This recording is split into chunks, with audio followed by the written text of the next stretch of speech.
The whole idea is I wanted this determinant function to give me some information about whether or not something is non-singular. Could you guess what you might want the determinant of the identity to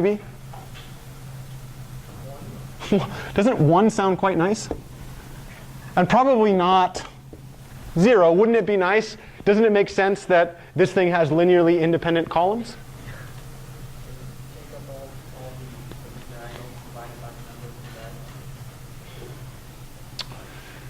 You just called something called the trace divided by 1 over n. That's not quite what we're looking at here.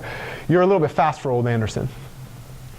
A little bit fast. So the first condition that we might say is that if you have a identity matrix and you take the determinant, we want that thing to be equal to 1.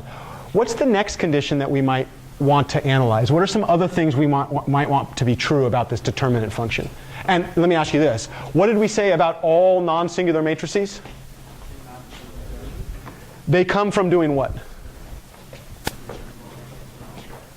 Say it again? OK, so the real question that we have is, well, how many different elementary matrices do we have?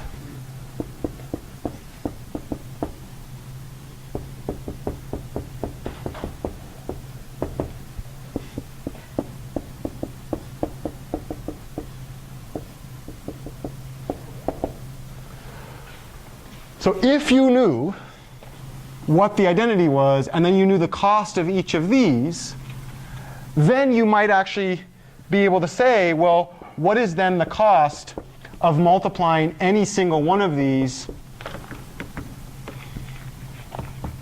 If I have any of these matrices and I multiply original matrix by that matrix, what's the cost of it, right? So now we have to figure that out. What is the cost of multiplying by a shear matrix? What's the cost of multiplying by a dilation matrix? What's the cost of multiplying by a permutation matrix, right?